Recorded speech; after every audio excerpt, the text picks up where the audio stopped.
بعد از ظهر شما بخیر بینندگان محترم. در 13 مهر ماه سال 1357 حضرت امام خمینی پس از سالها تبعید در نجف اشرف ناگزیر به ترک عراق و مهاجرت به فرانسه شد. شاید اون موقع کسی تصور نمی‌کرد که کمتر از 120 روز دیگر روح خدا در کالبد زمان با عظمتی تاریخی به سوی ایران اسلامی بزرگترین تحول قرن 20 رو رقم خواهد زد. تحولی انقلابی که با ورود حضرت امام به ایران در 12 بهمن سال 57 آغاز شد و طنین و تأثیر اون سراسر منطقه و نظم حاکم بر جهان رو در نوردید. ما در این بخش از برنامه و در 34مین سالروز ورود تاریخی حضرت امام خمینی رحمت الله علیه گفتگو می‌کنیم با آقای نجات العطیه، آقای دکتر نجات العطیه، کارشناس و تحلیلگر مسائل سیاسی که از استودیوی عراق بغداد با ما هستند. آقای دکتر خدمت شما سلام عرض میکنم. خیلی متشکرم از اینکه وقتتون رو در اختیار ما گذاشتید. جناب عالی، از سالهای حضور حضرت امام خمینی رحمت الله علیه در عراق آیا برخوردی، خاطره ای یا مطلبی که به ذهنتون باقی مانده باشد هست که اینجا برای ما بیان بفرمایید به مناسبت امروز؟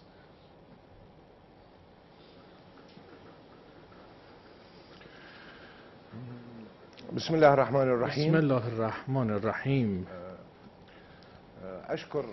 تشکر میکنم از شبکه محترم شبکه خبر و همچنین تبریک میگویم به مناسبت 34مین سالگرد پیروزی انقلاب و سالروز ورود امام خمینی و آغاز تشکیل جمهوری اسلامی ایران پس از پیروزی انقلاب مبارک اسلامی ایران. در حقیقت آنچه که متابعین را خیلی یا مورخان را، تاریخ نویسان را خیلی به اهتمام وامی دارد مسیر زندگی امام خمینی است و چگونه ایشون مستقر شدند در عراق، در نجف.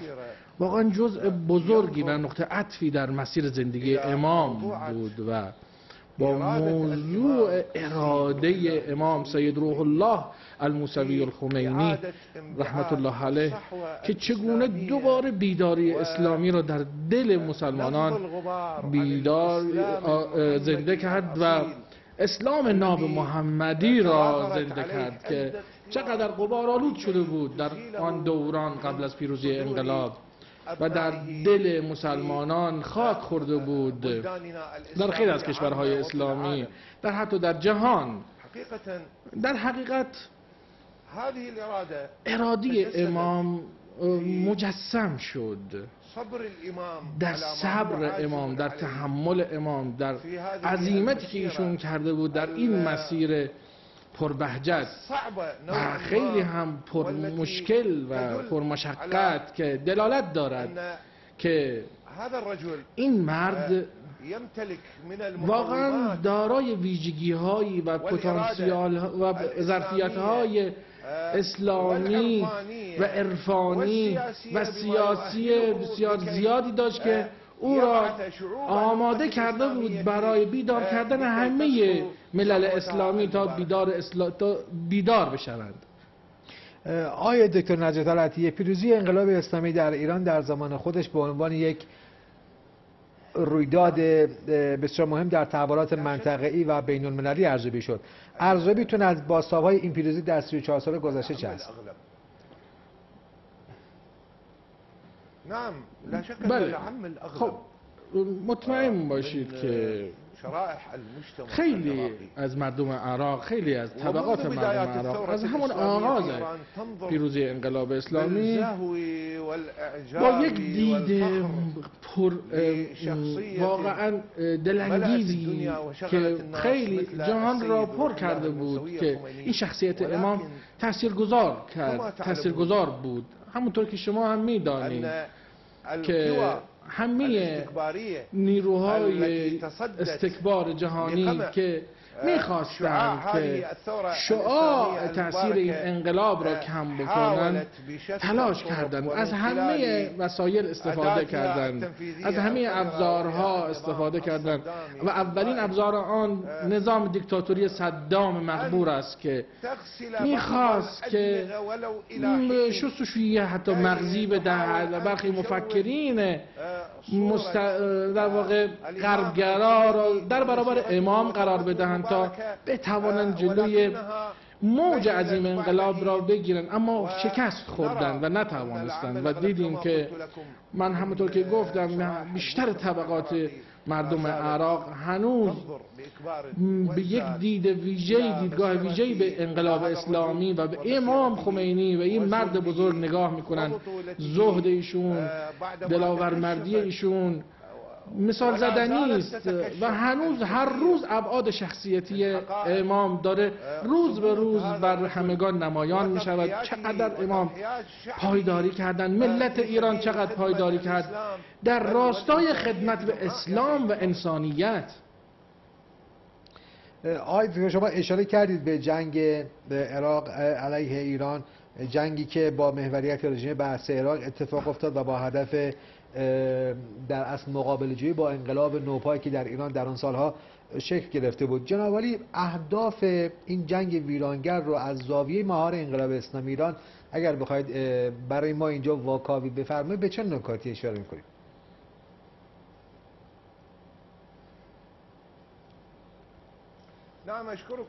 تشکر میکنم مجری عزیز، واقعا سوال مهمی است. در صحبت کردن در این موضوع خیلی هم وسیع است و خیلی پیچیده است، اما ما اجازه بدهید که خیلی مختصر کنیم، خیلی مفصل نگوییم. تلاش‌های ددمنشانه برخی کشورهای غربی و استکبار جهانی که می‌خواستند در برابر موج انقلاب اسلامی بایستند و در پایان هزاره دوم هم شما دیدید که چه تلاشی کردند. آنچه که اتفاق افتاد، نظام بأس عراق یک ابزاری بود در دست این استکبار جهانی و نهایت استفاده را از این ابزار استفاده بردند تا جلوی بیداری اسلامی را بگیرند. انقلاب اسلامی ایران آنها می‌خواستند که توقف بکند، لذا استکبار جهانی از همه ظرفیت‌ها و ابزارهای خودش استفاده کرد. چیز جدیدی هم نباید گفت، واقعیت را باید گفت. آنها از همه ابزارها و ظرفیت‌هاشون استفاده کردند تا در برابر انقلاب اسلامی ایران بایستند. این انقلاب انسانی است و اسلامی است. فقط انقلاب اسلامی فقط خاص ایران یا خاص ملت‌های مسلمان نیست، خاص همه انسانیت و بشریت و آزادمردان جهان است و به همه آزادمردان متعلق است. در دوران فعلی حتی و اولین انقلاب مردمی بود در تاریخ است که ما اصلا نداشتیم چنین نمونه. همه متفقند، همه تحلیلگران سیاسی بر این باورند که مثال زدنی است این انقلاب مردمی ایران. آنچه مهم است که نیروی استکبار جهانی که خواستند تحریک بکنند برخی از نظام‌های مزدور و وابسته آنها، جنگی به راه انداختند، جنگ نیابتی. صدام به نیابت از غرب و استکبار به راه انداخت علیه ایران و خواست تا طرح غربی ها را ادامه بدهد، اما دیدیم که بادهای تغییر به نفع اسلام است و به نفع انسانیت است و با همه مشقت هایی که وارد شد و با همه توطئه‌ها می‌بینیم که آثار انقلاب اسلامی و برکت های آن داره روز به روز به جهان میرسد و به کشورهای دیگر منتقل میشود. ما مطمئن باشید در هزارهای آینده هم اثرات و برکات این انقلاب منتقل خواهد شد تا تمام ماهیت جهان تغییر پیدا کنه. به رغم دروغ پردازی ها، ترفندها و دشمنی های جهان سلطه، پیام بیداری انقلاب اسلامی ایران مرزهای منطقه و جهان رو در نوردید و بیشتر ملل مسلمان و حتی غیر مسلمان به نوعی پیام انقلاب اسلامی ایران رو شنیدن و متأثر شدن از اون و تأثیر پذیرفتن. ارزیابی از پیام‌های مهم انقلاب اسلامی برای ملل منطقه چی از به نظر شما؟ ارزیابیتون از پیامی که این انقلاب صادر کرد؟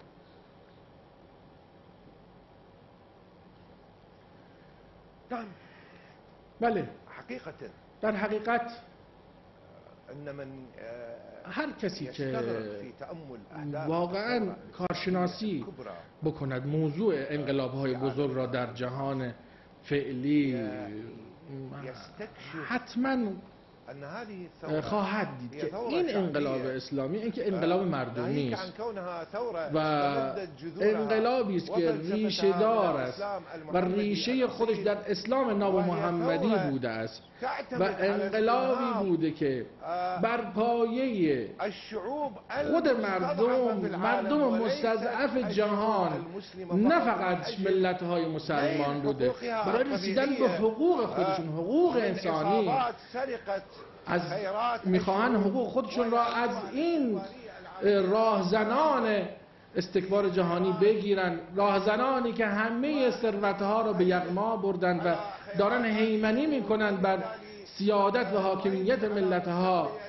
و لذا ملت و مردم و جامعه بشری به دعوت امام خمینی لبیک گفتند و شما هم میبینید خود امام در صحبت‌هاشون همیشه صحبت‌های ایشون و پیام ایشون همیشه بر محوریت دو عامل بوده. اول که خود مردم از درون خودشون بخیزند و در برابر طمع ورزی‌های شرکت‌های سرمایه‌داری بایستند و اجازه ندهند ثروت‌ها را به یغما ببرند و آینده خود ملت‌ها را در نظر بگیرند. لذا خودشون احساس خطر کردن این استکبار جهانی که چقدر چالش انگیز است این انقلاب اسلامی برای آنها و چه تأثیراتی میتواند برای آینده استکبار داشته باشد. لذا طرح‌هاشون و توطئه‌هاشون همه تحت تأثیر قرار میگرفت و میخواستن به هیمنه خودشون ادامه بدهند و بسیاری تلاش میکنن که تأثیر انقلاب اسلامی بر موج بیداری اسلامی در منطقه رو انکار بکنن. ارزیابی شما از ادامه موج بیداری اسلامی ناشی از انقلاب ایران و کشورهای منطقه چه است؟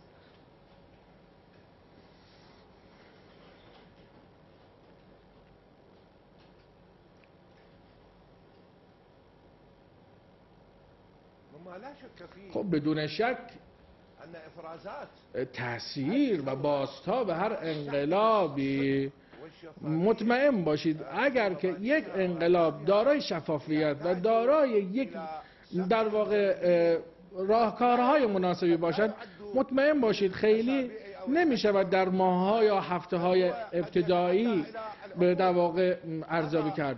شاید ده‌ها سال است باید بگذرد، زمان لازم باشد که ببینیم بازتاب یک انقلاب چگونه است. انقلاب اسلامی ایران هم همین گونه بوده است. انقلاب مبارکی بود که ما هم توقع داشتیم که بازتاب این انقلاب در سالهای آینده، حتی 10 سال دیگر پس از پیروزی انقلاب یا حتی سالهای دیگر هم، درسته که بیداری اسلامی در منطقه الان دیر اتفاق افتاده، اما باز هم به نظر من همین بیداری اسلامی بازتاب همون انقلاب 34 سال پیش ایران بود. همه تحلیلگران سیاسی و تحلیلگران راهبردی تاکید دارن بر این موضوع و گفتن که از هم انقلاب اسلامی ایران مقدمه بیداری اسلامی در جهان اسلام است و بیداری انسانی در جهان است و همین ارزش ها بوده که توانست مردم را بیدار کند. تأثیر انقلاب اسلامی کاملا دیدنی است و مشهود و ملموس است. همین بیداری اسلامی که در بیداری های عربی یا کشورهای دیگر، حالا برخی ها میخواهند بگویند که بهار عربی، مطمئن باشید که بدون شک تأثیر انقلاب اسلامی کاملا مشهود است در این گونه بیداری ها و انقلاب ها و کاملا مشخص است که فرق انقلاب با فرق خواسته های مردمی و بیداری اسلامی چگونه است. و این انقلاب اسلامی، البته خب باید به شما بگویم که همین انقلاب اسلامی چقدر توانست با موضوع مادر و ریشه‌ای قدس شریف و فلسطین همگام شد و مسجد الاقصی را و نجات مسجد الاقصی را شعار خودش قرار داد. موضوعی که همه مسلمانان بر آن وحدت دارند و همه ملت‌های و آزادگان جهان بر آن متفقند. و ملت ایران با پیروزی انقلاب اسلامی برای نخستین بار فرهنگ اسلامی خودش رو با ساختار سیاسی دموکراتیک گره زد و مردم سالاری دینی رو به عنوان الگوی نوین برای حاکمیت در کشورهای اسلامی تجربه کردند. این تجربه نو به نظرتون چه تأثیری در بین دیگر ملت‌های مسلمان داشته؟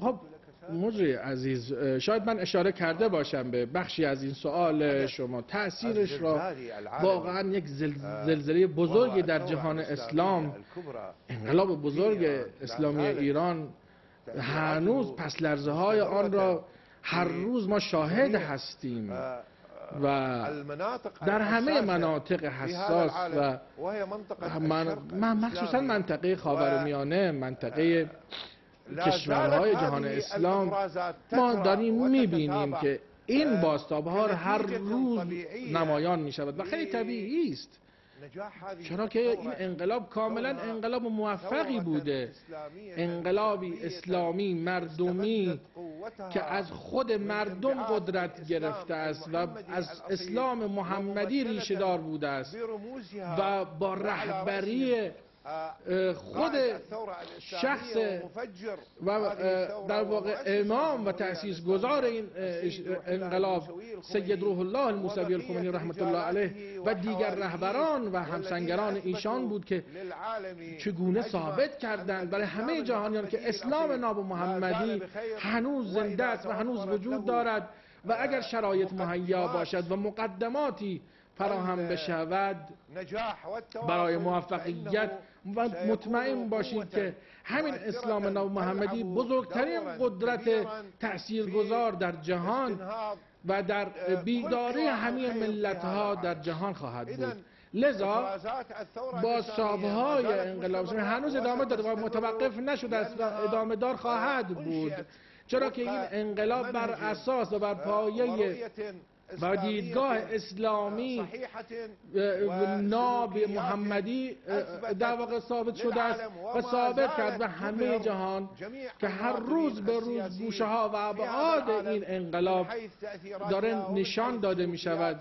رفتارهای انقلاب اسلامی، ادبیات انقلاب اسلامی ایران هر روز مردم را دوچار در واقع غافلگیری می کند و پیروزی آنها هر روز غافلگیر کننده است و جهانیان خواهند دید که در روزهای آینده خواهند دید که این انقلاب تا چه حدی پیروز خواهد شد و تا کدام قله های علمی خواهد رسید و اسلام ناب محمدی را به همه جهانیان نشان بدهد، نه اسلام طالبانی و آمریکایی. و بازخورد اندیشه‌های اسلامی، عدالت محور و استکبار ستیزانه امام خمینی در بین مردم، علما و محافل سیاسی عراق رو شما چطور ارزیابی می‌کنید؟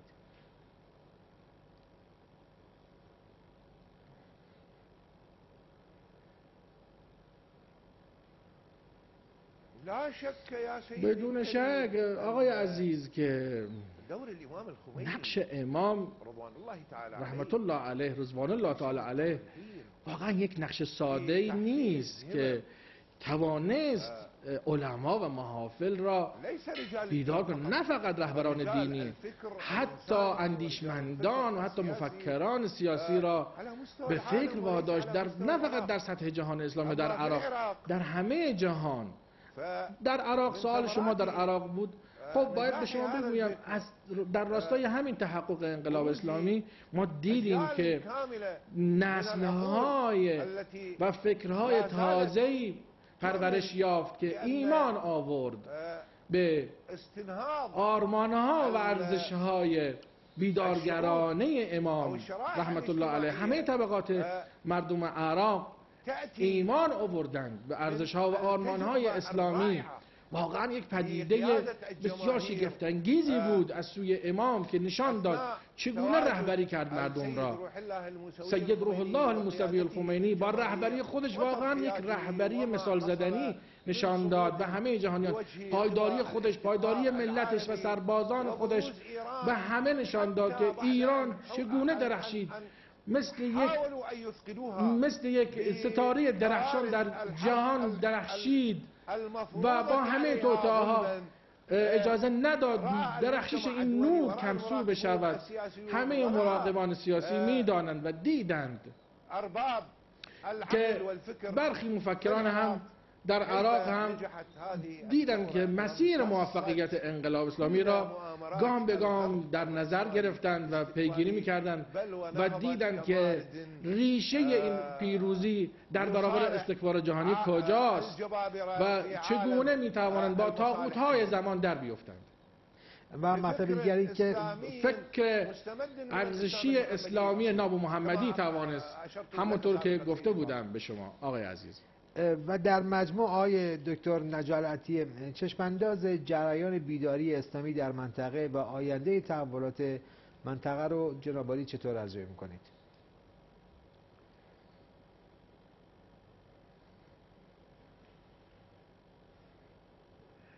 سيدي الفاضل، آقای عزیز، الصحوات في حد ذاتها بیداری های اسلامی به خودی خود هي عمل یک ارزش است و مبارکی است، اما ما نگرانیم از این که موج‌سواری بشود و نفوذ پیدا کنند به این بیداری های اسلامی در نبودن رهبری حکیمانه در برخی از بیداری های اسلامی. من تاکید میکنم موضوع رهبری حکیمانه و شریف و شرافتمند و حکیم و که میتواند این بیداری ها را حفظ کند و مسیر را اجازه ندهد منحرف بشود و اجازه نفوذ ندهد و کسانی که مزدور هستند و خود فروخته هستند وارد این بیدارها نشوند تا به نفع نیروهای کفر جهانی بهره برداری بشود. و باید هم بگویم که ما الان در بیداری ملت ها هستیم. هنوز استکبار جهانی تلاش می کند که و به اعتقاد من البته که تلاش های این استکبار جهانی هم در واقع می خواهد که خودش را از غرق شدن نجات بدهد و می خواهد به هر چیزی چنگ بزند تا از غرق شدن نجات بیابیم. ما در عصر ارتباطات هستیم، حقیقت ها زود نمایان می شود و آشکار می شود، ملت ها هم زود بیدار می شوند و زود وارد به صحنه و میدان می شوند. باز هم ولی تاکید می کنیم باید این بیداری های اسلامی یک رهبری حکیمانه و در واقع شرافتمند داشته باشند که این بیداری ها را حفظ کند و مسیر آن را ادامه بدهند تا به هدف خودشون برسند و در نهایت باید وحدت اسلامی را تشکیل بدهیم. ای مسلمانان جهان متحد باشید. امام خمینی رحمت الله علیه و رضوان الله تعالی علیه شعارش این بود که ای مسلمانان متحد باشید و این چیزی است که استکبار جهانی از آن نگران است. خیلی متشکرم آقای نجار عطیه، کارشناس مسائل سیاسی که از استودیو بغداد با ما بودید. با شما خداحافظی می‌کنم. سپاسگزارم از شما.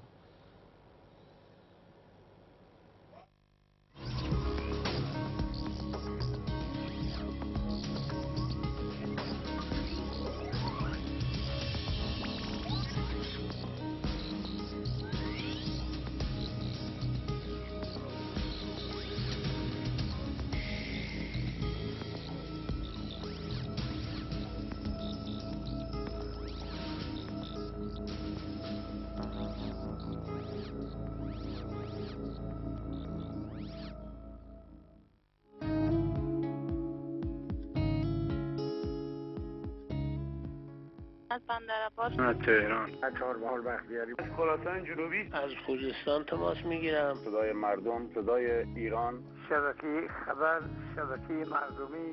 من یه ایرانیم، کشورم رو دوست دارم. شکوه و عظمت ایران در جهان به اثبات رسیده. ما نیاز